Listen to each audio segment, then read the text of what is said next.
അസ്സലാമു അലൈക്കും വറഹ്മത്തുള്ളാഹി വബറകാതുഹു. നന്മയുടെയും അറിവിന്റെയും ഈ വിജ്ഞാന സദസ്സിലേക്ക് ഏവർക്കും സ്വാഗതം. നമ്മുടെ ചെറുതും വലുതുമായ എല്ലാ ഹലാലായ ആഗ്രഹങ്ങളും അല്ലാഹു സുബ്ഹാനഹു വ തആല അവന്റെ റഹ്മത്ത് കൊണ്ട് നിറവേറ്റിത്തരട്ടെ, ആമീൻ. ലോകത്തിന്റെ അന്ത്യം എന്നത് ഇസ്ലാമിക വിശ്വാസത്തിന്റെ അവിഭാജ്യ ഘടകമാണ്. പ്രപഞ്ചത്തിന്റെ നിലനിൽപ്പ് അവസാനിക്കുന്നതിന് മുൻപായി നിരവധി അടയാളങ്ങൾ ലോകത്ത് പ്രത്യക്ഷപ്പെടുമെന്ന് മുഹമ്മദ് നബി സല്ലല്ലാഹു അലൈഹി വസല്ലം പഠിപ്പിച്ചിട്ടുണ്ട്. ഈ അടയാളങ്ങളിൽ വലിയൊരു ഭാഗം സാമൂഹികവും ധാർമ്മികവുമായ മാറ്റങ്ങളെക്കുറിച്ചുള്ളതാണ്. പ്രത്യേകിച്ച് സ്ത്രീകളുടെ അവസ്ഥയിലും വസ്ത്രധാരണത്തിലും സാമൂഹിക ഇടപെടലുകളിലും വരാനിരിക്കുന്ന മാറ്റങ്ങളെ പ്രവാചകൻ മുഹമ്മദ് നബി സല്ലല്ലാഹു അലൈഹി വസല്ലം കൃത്യമായി മുന്നറിയിപ്പ് നൽകിയിട്ടുണ്ട്. ഈ മാറ്റങ്ങൾ കേവലം വ്യക്തിപരമായ കാര്യങ്ങളല്ല, മറിച്ച് ഒരു സമൂഹത്തിന്റെ ആത്മീയമായ തകർച്ചയുടെ സൂചനകൾ കൂടിയാണ്. അന്ത്യദിനത്തോടടുക്കുമ്പോൾ സ്ത്രീകളുടെ എണ്ണത്തിൽ വലിയ വർധനവുണ്ടാകുമെന്ന് ഇസ്ലാം പഠിപ്പിക്കുന്നു. പുരുഷന്മാരുടെ എണ്ണം കുറയുകയും സ്ത്രീകളുടെ എണ്ണം വർദ്ധിക്കുകയും ചെയ്യുന്ന ഒരു സാഹചര്യം സംജാതമാകും. ഒരു പുരുഷൻ 50ഓളം സ്ത്രീകളുടെ കാര്യങ്ങൾ നോക്കേണ്ടി വരുന്ന അവസ്ഥ വരെ ഇതെത്തിച്ചേരുമെന്ന് മുഹമ്മദ് നബി സല്ലല്ലാഹു അലൈഹി വസല്ലം പറഞ്ഞിട്ടുണ്ട്. ഇത് കേവലം ജനസംഖ്യാപരമായ മാറ്റമല്ല, മറിച്ച് ലോകക്രമത്തിൽ സംഭവിക്കുന്ന വലിയൊരു അസന്തുലിതാവസ്ഥയുടെ അടയാളമാണ്. സ്ത്രീകളുടെ വസ്ത്രധാരണ രീതിയിൽ വരുന്ന മാറ്റമാണ് അന്ത്യദിനത്തിന്റെ മറ്റൊരു പ്രധാന അടയാളമായി പറയപ്പെടുന്നത്. വസ്ത്രം ധരിച്ചിട്ടും നഗ്നരായി കാണപ്പെടുന്ന സ്ത്രീകൾ അന്ത്യകാലത്തുണ്ടാകുമെന്ന് പ്രവാചകൻ മുഹമ്മദ് നബി സല്ലല്ലാഹു അലൈഹി വസല്ലം മുന്നറിയിപ്പ് നൽകിയിട്ടുണ്ട്. ശരീരത്തിന്റെ ആകൃതി വെളിവാക്കുന്നതോ അല്ലെങ്കിൽ വളരെ നേർത്തതോ ആയ വസ്ത്രങ്ങൾ ധരിക്കുന്നതിനെയാണ് ഇത് സൂചിപ്പിക്കുന്നത്. ഇത്തരം വസ്ത്രധാരണ രീതികൾ സമൂഹത്തിൽ വ്യാപകമാകുന്നത് ധാർമ്മിക മൂല്യങ്ങളുടെ തകർച്ചയായിട്ടാണ് ഇസ്ലാം കാണുന്നത്. സ്ത്രീകൾ അവരുടെ തലമുടി ഒട്ടകത്തിന്റെ പൂഞ്ഞ പോലെ ഉയർത്തിക്കെട്ടുന്ന ശീലം അന്ത്യകാലത്ത് വർദ്ധിക്കുമെന്ന് മുഹമ്മദ് നബി സല്ലല്ലാഹു അലൈഹി വസല്ലം പറഞ്ഞിട്ടുണ്ട്. ഇത് ബാഹ്യമായ അലങ്കാരങ്ങൾക്കും ആഡംബരങ്ങൾക്കും സ്ത്രീകൾ നൽകുന്ന അമിതമായ പ്രാധാന്യത്തെയാണ് സൂചിപ്പിക്കുന്നത്. ലാളിത്യം കൈവെടിയുകയും മറ്റുള്ളവരുടെ ശ്രദ്ധ പിടിച്ചുപറ്റുന്ന രീതിയിലുള്ള ഫാഷനുകൾ പിന്തുടരുകയും ചെയ്യുന്നത് അന്ത്യദിനത്തിന്റെ ലക്ഷണങ്ങളിൽ ഒന്നായി വിവരിക്കപ്പെട്ടിരിക്കുന്നു. സാമ്പത്തിക രംഗത്ത് സ്ത്രീകൾ സജീവമാകുകയും പുരുഷന്മാരോടൊപ്പം കച്ചവടങ്ങളിൽ പങ്കാളികളാകുകയും ചെയ്യുന്നത് അന്ത്യദിനത്തിന്റെ അടയാളമാണ്. വീടിനുള്ളിലെ ഉത്തരവാദിത്തങ്ങളിൽ നിന്ന് മാറി പൂർണ്ണമായും വാണിജ്യ മേഖലകളിലേക്ക് സ്ത്രീകൾ ഇറങ്ങുന്ന സാഹചര്യം ഇതിന്റെ ഭാഗമാണ്. കുടുംബത്തിനു വേണ്ടി സമ്പാദിക്കുന്നതിൽ പുരുഷനെ സഹായിക്കാൻ എന്നതിലുപരി ഭൗതികമായ നേട്ടങ്ങൾക്ക് വേണ്ടി സ്ത്രീകൾ വ്യാപാര രംഗത്ത് സജീവമാകുന്നത് അന്ത്യകാലത്തെ മാറ്റമായി കാണുന്നു. സമൂഹത്തിൽ ലജ്ജ എന്ന വികാരം കുറഞ്ഞുവരുന്ന അവസ്ഥയും സ്ത്രീകളിൽ പ്രകടമാകും. സംസാരത്തിലും പ്രവൃത്തിയിലും പുലർത്തേണ്ടിയിരുന്ന മാന്യതയും ലജ്ജയും മാറ്റി നിർത്തപ്പെടുന്ന സാഹചര്യമുണ്ടാകും. വിശ്വാസത്തിന്റെ ഭാഗമായ ലജ്ജ മനുഷ്യരിൽ നിന്ന് ഉയർത്തപ്പെടുന്നത് ലോകാവസാനത്തിന്റെ വ്യക്തമായ സൂചനയാണെന്ന് ഇസ്ലാമിക പ്രമാണങ്ങൾ വ്യക്തമാക്കുന്നു. സ്ത്രീകൾ പുരുഷന്മാരെ പോലെ വേഷവിധാനം നടത്തുന്നതും അവരുടെ രീതികൾ അനുകരിക്കുന്നതും അന്ത്യകാലത്ത് വർദ്ധിക്കും.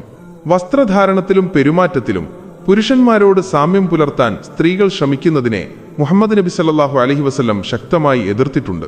ലിംഗപരമായ വ്യത്യാസങ്ങൾ ഇല്ലാതാകുന്ന ഇത്തരം പ്രവണതകൾ പ്രകൃതിപരമായ നിയമങ്ങൾക്ക് വിരുദ്ധമായാണ് ഇസ്ലാം വിലയിരുത്തുന്നത്. കുടുംബ ബന്ധങ്ങളിൽ വരുന്ന വിള്ളലുകളും ഇതിന്റെ ഭാഗമാണ്. മകൾ അമ്മയോട് മോശമായി പെരുമാറുന്നതും ദാസി യജമാനത്തിയെ പ്രസവിക്കുന്നതുമായ അവസ്ഥ അന്ത്യദിനത്തിന്റെ അടയാളമായി ജിബ്രീൽ അലൈഹിസ്സലാം വന്ന ഹദീസിൽ മുഹമ്മദ് നബി സല്ലല്ലാഹു അലൈഹി വസല്ലം വിവരിച്ചിട്ടുണ്ട്. മാതാപിതാക്കളോടുള്ള ആദരവ് കുറയുകയും മക്കൾ മാതാപിതാക്കളുടെ മേൽ അധികാരം സ്ഥാപിക്കാൻ ശ്രമിക്കുകയും ചെയ്യുന്നത് സാമൂഹിക തകർച്ചയുടെ ലക്ഷണമാണ്. സംഗീതവും നൃത്തവും സ്ത്രീകളുടെ ജീവിതത്തിന്റെ ഭാഗമായി മാറുന്ന അവസ്ഥ അന്ത്യകാലത്തുണ്ടാകും. ഗായികമാരും സംഗീതോപകരണങ്ങളും വ്യാപകമാകുമെന്ന് പ്രവാചകൻ മുഹമ്മദ് നബി സല്ലല്ലാഹു അലൈഹി വസല്ലം പറഞ്ഞിട്ടുണ്ട്. വിനോദങ്ങൾക്ക് അമിതമായ പ്രാധാന്യം നൽകുകയും ആത്മീയ കാര്യങ്ങളിൽ നിന്ന് ആളുകൾ അകന്നു പോവുകയും ചെയ്യുന്നതിന്റെ അടയാളമായാണ് ഇത് കണക്കാക്കപ്പെടുന്നത്. അമിതമായ ആഡംബരവും പ്രദർശന താൽപര്യവും സ്ത്രീകളിൽ വർദ്ധിക്കും. സൗന്ദര്യവർദ്ധക വസ്തുക്കൾക്കും ആഭരണങ്ങൾക്കും വേണ്ടി വലിയ തുകകൾ ചിലവഴിക്കുകയും മറ്റുള്ളവരുടെ മുന്നിൽ അത് പ്രദർശിപ്പിക്കാൻ മത്സരിക്കുകയും ചെയ്യുന്ന സാഹചര്യമുണ്ടാകും.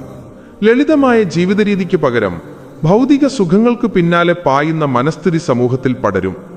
വിവാഹബന്ധങ്ങളിലെ വിശുദ്ധി കുറയുന്നതും വിവാഹേതര ബന്ധങ്ങൾ വർദ്ധിക്കുന്നതും അന്ത്യദിനത്തിന്റെ ലക്ഷണങ്ങളാണ്.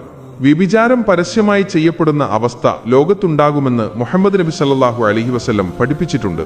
ധാർമ്മികമായ അതിർവരമ്പുകൾ ലംഘിക്കപ്പെടുകയും ലജ്ജയില്ലാതെ തെറ്റുകൾ ചെയ്യുകയും ചെയ്യുന്ന ഒരു ജനതയായി മനുഷ്യർ മാറുന്നതിന്റെ സൂചനയാണിത്. അറിവില്ലായ്മ, ജഹാലത്ത് വർദ്ധിക്കുന്നതും വിജ്ഞാനം ഉയർത്തപ്പെടുന്നതും സ്ത്രീകളെയും ബാധിക്കും. മതപരമായ അറിവുകൾ നേടുന്നതിൽ താൽപ്പര്യം കുറയുകയും ഐഹികമായ കാര്യങ്ങളിൽ മാത്രം ശ്രദ്ധ കേന്ദ്രീകരിക്കുകയും ചെയ്യുന്നത് ഇതിന്റെ ഭാഗമാണ്. ശരിയായ മാർഗനിർദ്ദേശങ്ങൾ നൽകാൻ പണ്ഡിതന്മാരില്ലാതാകുന്ന അവസ്ഥ സമൂഹത്തെ വലിയ അപകടത്തിലേക്ക് നയിക്കും. സ്ത്രീകൾ സുഗന്ധദ്രവ്യങ്ങൾ പൂശി പരപുരുഷന്മാരുടെ ഇടയിലേക്ക് ഇറങ്ങിച്ചെല്ലുന്നത് അന്ത്യകാലത്ത് വർദ്ധിക്കും. ഇത്തരം പ്രവർത്തികൾ തെറ്റായ പ്രവണതകൾക്ക് വഴിമാറുമെന്ന് മുഹമ്മദ് നബി സല്ലല്ലാഹു അലൈഹി വസല്ലം മുന്നറിയിപ്പ് നൽകിയിട്ടുണ്ട്. സ്ത്രീകളുടെ സ്വകാര്യതയും സംരക്ഷണവും ഇല്ലാതാകുന്ന രീതിയിലുള്ള ഇടപെടലുകൾ സമൂഹത്തിൽ സ്വാഭാവികമായി മാറും. മദ്യപാനം വലിയ തോതിൽ വർദ്ധിക്കുന്ന സാഹചര്യമുണ്ടാകും. സ്ത്രീകളും പുരുഷന്മാരും ഒരുപോലെ ലഹരി പദാർത്ഥങ്ങൾക്ക് അടിമപ്പെടുകയും അത് വലിയൊരു സംസ്കാരമായി മാറുകയും ചെയ്യുന്നത് അന്ത്യദിനത്തിന്റെ അടയാളമാണ്. ലഹരി വസ്തുക്കൾക്ക് പുതിയ പേരുകൾ നൽകി അവയെ സമൂഹത്തിൽ സാധാരണവൽക്കരിക്കാൻ ശ്രമങ്ങൾ നടക്കും. വിശ്വാസികളായ സ്ത്രീകൾക്ക് തങ്ങളുടെ മതമനുസരിച്ച് ജീവിക്കാൻ പ്രയാസകരമായ സാഹചര്യം നേരിടേണ്ടി വരും. കയ്യിൽ കനൽ പിടിക്കുന്നതിനേക്കാൾ പ്രയാസകരമായിരിക്കും സത്യവിശ്വാസം മുറുകെ പിടിച്ച് ജീവിക്കാൻ എന്ന് മുഹമ്മദ് നബി സല്ലല്ലാഹു അലൈഹി വസല്ലം പറഞ്ഞിട്ടുണ്ട്. പരിഹാസങ്ങളും വെല്ലുവിളികളും നേരിട്ടുകൊണ്ട് വേണം വിശ്വാസിനികൾക്ക് മുന്നോട്ടു പോകാൻ. സംസാരത്തിൽ കൃത്രിമത്വം കാണിക്കുന്നതും നാവുകൊണ്ട് ദ്രോഹിക്കുന്നതും വർദ്ധിക്കും. അയൽവാസികളുമായും ബന്ധുക്കളുമായുമുള്ള ബന്ധങ്ങളിൽ വിള്ളലുകൾ വീഴ്ത്തുന്ന രീതിയിലുള്ള സംസാരങ്ങൾ സ്ത്രീകളിൽ നിന്നുണ്ടാകുന്നത് അന്ത്യകാലത്തെ സ്വഭാവമാറ്റമായി പറയപ്പെടുന്നു. പരദൂഷണവും ഏഷണിയും സാമൂഹിക ജീവിതത്തെ മലിനമാക്കും. ദാനധർമ്മങ്ങൾ ചെയ്യുന്നതിൽ വൈമുഖ്യം കാണിക്കുന്നവരും എന്നാൽ ധൂർത്തിനു വേണ്ടി പണം ചിലവഴിക്കുന്നവരും വർദ്ധിക്കും. പാവപ്പെട്ടവരെ സഹായിക്കുന്നതിനേക്കാൾ ഉപരി സ്വന്തം ആഡംബരങ്ങൾക്കും താൽപ്പര്യങ്ങൾക്കും മുൻഗണന നൽകുന്ന സ്വഭാവം സ്ത്രീകളിൽ പ്രകടമാകും. ഇത് കാരുണ്യം എന്ന വികാരം ഹൃദയങ്ങളിൽ നിന്ന് ഇല്ലാതാകുന്നതിന്റെ സൂചനയാണ്. സത്യസന്ധത കുറയുകയും കള്ളം പറയുന്നത് ഒരു കലയായി മാറുകയും ചെയ്യും. വാഗ്ദാനങ്ങൾ ലംഘിക്കുന്നതും വിശ്വസ്തത ഇല്ലാതാകുന്നതും സ്ത്രീ പുരുഷ ഭേദമന്യേ സമൂഹത്തിൽ വ്യാപിക്കും. വഞ്ചനയും ചതിയും ദൈനംദിന ജീവിതത്തിന്റെ ഭാഗമായി മാറുന്നതോടെ മനുഷ്യർ തമ്മിലുള്ള വിശ്വാസം പൂർണ്ണമായും നഷ്ടപ്പെടും. ലോകം അവസാനിക്കുന്നതിന് മുൻപായി ഭൂമിയിൽ നിരവധി പ്രകൃതിക്ഷോഭങ്ങളും പരീക്ഷണങ്ങളും ഉണ്ടാകും. ഇത്തരം സന്ദർഭങ്ങളിൽ പോലും മനുഷ്യർ തങ്ങളുടെ തെറ്റുകളിൽ നിന്ന് പാഠം ഉൾക്കൊള്ളാതെ ഭൗതിക ജീവിതത്തിൽ മുഴുകിയിരിക്കും. സ്ത്രീകളുടെയും കുട്ടികളുടെയും സുരക്ഷ അപകടത്തിലാകുന്ന തരത്തിലുള്ള യുദ്ധങ്ങളും കഷ്ടപ്പാടുകളും ലോകത്ത് വർദ്ധിക്കും. അന്ത്യദിനത്തിന്റെ അടയാളങ്ങൾ ഓരോന്നായി പ്രത്യക്ഷപ്പെടുമ്പോൾ സത്യവിശ്വാസികൾ കൂടുതൽ ജാഗ്രത പാലിക്കേണ്ടതുണ്ട്. ആത്മീയമായ ഔന്നത്യം നിലനിർത്താനും പ്രവാചകൻ മുഹമ്മദ് നബി സല്ലല്ലാഹു അലൈഹി വസല്ലം കാണിച്ചു തന്ന പാതയിൽ ഉറച്ചു നിൽക്കാനും സ്ത്രീകൾ ശ്രദ്ധിക്കണം. ലോകം എത്ര മാറിയാലും അള്ളാഹുവിന്റെ കൽപ്പനകൾക്ക് മുൻഗണന നൽകുന്നവർക്ക് മാത്രമേ അന്ത്യദിനത്തിലെ ഭയാനകതയിൽ നിന്ന് രക്ഷപ്പെടാൻ സാധിക്കുകയുള്ളൂ. സമാധാനപൂർണമായ ഒരു പര്യവസാനമാണ് ഏതൊരു വിശ്വാസിയും ആഗ്രഹിക്കുന്നത്. അന്ത്യദിനത്തിന്റെ അടയാളങ്ങൾ ഓരോന്നായി നമ്മുടെ ചുറ്റും പ്രകടമായിക്കൊണ്ടിരിക്കുമ്പോൾ അത് നമ്മെ ചിന്തിപ്പിക്കേണ്ടതുണ്ട്. കേവലം ഭയമല്ല, മറിച്ച് തെറ്റുകൾ തിരുത്തി അള്ളാഹുവിലേക്ക് മടങ്ങാനുള്ള ഒരു അവസരമായി ഇതിനെ കാണണം. ധാർമ്മിക മൂല്യങ്ങൾ മുറുകെ പിടിക്കാനും വരും തലമുറയ്ക്ക് മാതൃകയാകാനും സ്ത്രീ സമൂഹത്തിന് സാധിക്കട്ടെ. ലോകം അതിന്റെ അവസാനത്തിലേക്ക് നീങ്ങുമ്പോൾ സത്യവിശ്വാസത്തിൽ ഉറച്ചു നിൽക്കാൻ അള്ളാഹു എല്ലാവരെയും അനുഗ്രഹിക്കട്ടെ. അന്ത്യകാലഘട്ടത്തിൽ സ്ത്രീകളുടെ പെരുമാറ്റത്തിലും ജീവിത രീതിയിലും വരാനിരിക്കുന്ന മാറ്റങ്ങൾ വളരെ വ്യക്തമായി തന്നെ പ്രവാചകൻ മുഹമ്മദ് നബി സല്ലല്ലാഹു അലൈഹി വസല്ലം വിവരിച്ചിട്ടുണ്ട്. സ്ത്രീകൾ അകാരണമായി വിവാഹമോചനം ആവശ്യപ്പെടുന്ന സാഹചര്യം അന്ത്യകാലത്ത് വർദ്ധിക്കുമെന്ന് ഇസ്ലാം പഠിപ്പിക്കുന്നു. കുടുംബ ബന്ധങ്ങളുടെ പവിത്രത കുറയുകയും ചെറിയ കാരണങ്ങൾ പറഞ്ഞ് ഭർത്താവിൽ നിന്ന് വേർപിരിയാൻ സ്ത്രീകൾ താൽപ്പര്യം കാണിക്കുകയും ചെയ്യുന്നത് അന്ത്യദിനത്തിന്റെ ലക്ഷണമാണ്. അള്ളാഹു അനുവദിച്ച കാര്യങ്ങളിൽ വെച്ച് അവന് ഏറ്റവും വെറുപ്പുള്ള കാര്യമാണ് വിവാഹമോചനം എന്ന തിരിച്ചറിവ് അന്ന് ഇല്ലാതാകും. സൗന്ദര്യം വർദ്ധിപ്പിക്കാൻ വേണ്ടി അള്ളാഹുവിന്റെ സൃഷ്ടിപ്പിൽ മാറ്റം വരുത്തുന്ന പ്രവണത സ്ത്രീകളിൽ വ്യാപകമാകും. പുരികം വടിക്കുന്നതും പച്ചകുത്തുന്നതും പല്ലുകൾക്കിടയിൽ വിടവുണ്ടാക്കുന്നതും മുടിയിൽ കൃത്രിമ മുടി വെച്ചുപിടിപ്പിക്കുന്നതും ഇതിൽ ഉൾപ്പെടുന്നു.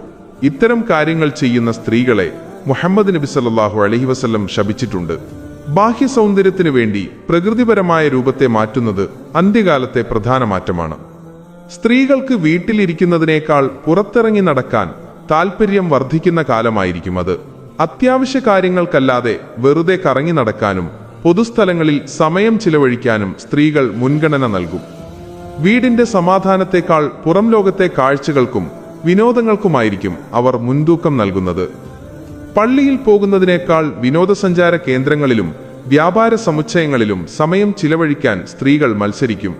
ആരാധനകളിൽ താൽപ്പര്യം കുറയുകയും ഐഹികമായ ആഘോഷങ്ങളിൽ മുഴുകുകയും ചെയ്യുന്ന അവസ്ഥയുണ്ടാകും. ഭക്തി എന്നതിലുപരി മതപരമായ കാര്യങ്ങൾ പോലും ഒരു ആചാരമായി മാത്രം നടത്തുന്ന സാഹചര്യം സംജാതമാകും. വേഷവിധാനത്തിൽ വശീകരണം ലക്ഷ്യമിടുന്ന പ്രവണത വർദ്ധിക്കും. വസ്ത്രം കൊണ്ട് ശരീരം മറയ്ക്കുന്നതിന് പകരം ശരീരവടിവുകൾ പ്രദർശിപ്പിക്കാൻ സ്ത്രീകൾ ശ്രമിക്കും. ഇത് സമൂഹത്തിൽ അധാർമികത പടരാൻ കാരണമാകുമെന്ന് മുഹമ്മദ് നബി സല്ലല്ലാഹു അലൈഹി വസല്ലം മുന്നറിയിപ്പ് നൽകിയിട്ടുണ്ട്. തലമുടി കെട്ടുന്ന രീതിയിലും വസ്ത്രം ധരിക്കുന്ന രീതിയിലുമെല്ലാം വിദേശ സംസ്കാരങ്ങളെ അന്ധമായി അനുകരിക്കുന്നത് ഇതിന്റെ അടയാളമാണ്. പുരുഷന്മാരുടെ മേൽ സ്ത്രീകൾക്ക് അമിതമായ സ്വാധീനമുണ്ടാകുന്ന കാലമായിരിക്കും അത്. പുരുഷന്മാർ സ്വന്തം മാതാവിനേക്കാൾ ഭാര്യയ്ക്ക് മുൻഗണന നൽകുകയും പിതാവിനെ അകറ്റി ഭാര്യയുടെ വാക്കിന് വില നൽകുകയും ചെയ്യുന്ന സാഹചര്യമുണ്ടാകും. കുടുംബത്തിലെ അധികാര ശ്രേണിയിൽ വരുന്ന ഇത്തരം മാറ്റങ്ങൾ അന്ത്യദിനത്തോടടുത്തുള്ള ലക്ഷണങ്ങളായി പറയപ്പെടുന്നു. പൊതുവേദികളിൽ സ്ത്രീകൾ ശബ്ദമുയർത്തുന്നതും നേതൃത്വപരമായ കാര്യങ്ങളിൽ അമിതമായി ഇടപെടുന്നതും വർദ്ധിക്കും. ലജ്ജയോടെ ഒതുങ്ങി നിൽക്കുന്ന സ്വഭാവം മാറി ധാർഷ്ട്യത്തോടെ പെരുമാറുന്ന രീതി സ്ത്രീകളിൽ കണ്ടുവരും. ഇത് സമൂഹത്തിന്റെ ആത്മീയമായ അച്ചടക്കത്തെ ബാധിക്കുമെന്ന് ഇസ്ലാമിക പണ്ഡിതന്മാർ നിരീക്ഷിക്കുന്നു. സ്ത്രീകളുടെ കൂട്ടായ്മകളിൽ മറ്റുള്ളവരെക്കുറിച്ചുള്ള കുറ്റാരോപണങ്ങളും പരിഹാസങ്ങളും സജീവമാകും. പരദൂഷണം പറയുന്നതിലും അസൂയ വെച്ചു പുലർത്തുന്നതിലും സ്ത്രീകൾ മുന്നിൽ നിൽക്കുന്ന അവസ്ഥയുണ്ടാകും. വിശ്വാസികളുടെ ഹൃദയത്തെ നശിപ്പിക്കുന്ന ഇത്തരം സ്വഭാവങ്ങൾ അന്ത്യകാലത്ത് സാധാരണമായി മാറും. സ്വന്തം മക്കളെ വളർത്തുന്നതിലും അവർക്ക് മതപരമായ അറിവ് നൽകുന്നതിലും സ്ത്രീകൾക്ക് അശ്രദ്ധയുണ്ടാകും. മക്കളുടെ ഭൗതികമായ പുരോഗതിക്ക് മാത്രം പ്രാധാന്യം നൽകുകയും അവരുടെ ആഖിറം പരലോകം മറന്നുപോവുകയും ചെയ്യും.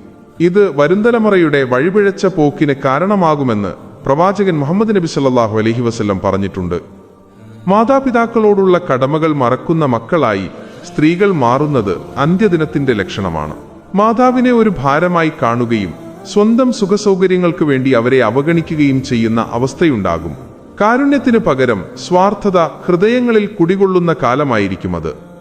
അന്ത്യദിനത്തിന് മുൻപായി ദജ്ജാലിന്റെ വരവുണ്ടാകുമ്പോൾ അവനെ പിന്തുടരുന്നവരിൽ ഭൂരിഭാഗവും സ്ത്രീകളായിരിക്കുമെന്ന് മുഹമ്മദ് നബി സല്ലല്ലാഹു അലൈഹി വസല്ലം പഠിപ്പിച്ചിട്ടുണ്ട്. ദജ്ജാലിന്റെ പ്രലോഭനങ്ങളിൽ പെട്ടുപോകാൻ സാധ്യതയുള്ളതിനാൽ സ്ത്രീകളെ വീടിനുള്ളിൽ കെട്ടിയിടേണ്ടി വരുന്ന സാഹചര്യം പോലും ഉണ്ടാകുമെന്ന് പ്രവാചകൻ മുഹമ്മദ് നബി സല്ലല്ലാഹു അലൈഹി വസല്ലം മുന്നറിയിപ്പ് നൽകിയിട്ടുണ്ട്. സത്യവിശ്വാസികളായ സ്ത്രീകൾ ഇത്തരം സാഹചര്യങ്ങളിൽ തങ്ങളുടെ ഈമാൻ സംരക്ഷിക്കാൻ കഠിനമായി പരിശ്രമിക്കേണ്ടതുണ്ട്. ആഭരണങ്ങളോ വസ്ത്രങ്ങളോ അല്ല, മറിച്ച് തഖ്വയാണ് ദൈവഭക്തി ഏറ്റവും വലിയ അലങ്കാരമെന്ന് അവർ തിരിച്ചറിയണം. ലോകത്തിന്റെ നശ്വരമായ സുഖങ്ങൾക്ക് പിന്നാലെ പോകാതെ പരലോക വിജയത്തിനു വേണ്ടി തയ്യാറെടുക്കുന്നവരാണ് ബുദ്ധിമതികൾ. അന്ത്യദിനത്തിന്റെ അടയാളങ്ങൾ ഓരോന്നായി നമുക്ക് ചുറ്റും കാണുമ്പോഴും തളർന്നു പോകാതെ പ്രാർത്ഥനകളിൽ മുഴുകണം. ഫാത്തിമ ബിന്ത് മുഹമ്മദ് റളിയല്ലാഹു അൻഹയെയും ആയിഷ ബിന്ത് അബൂബക്കർ റളിയല്ലാഹു അൻഹയെയും പോലുള്ള മഹദികളുടെ ജീവിതം മാതൃകയാക്കാൻ സ്ത്രീകൾ ശ്രമിക്കണം. ഏത് പ്രതിസന്ധിയിലും സത്യമാർഗത്തിൽ ഉറച്ചു നിൽക്കാൻ അള്ളാഹു നമുക്ക് തൗഫീഖ് നൽകട്ടെ.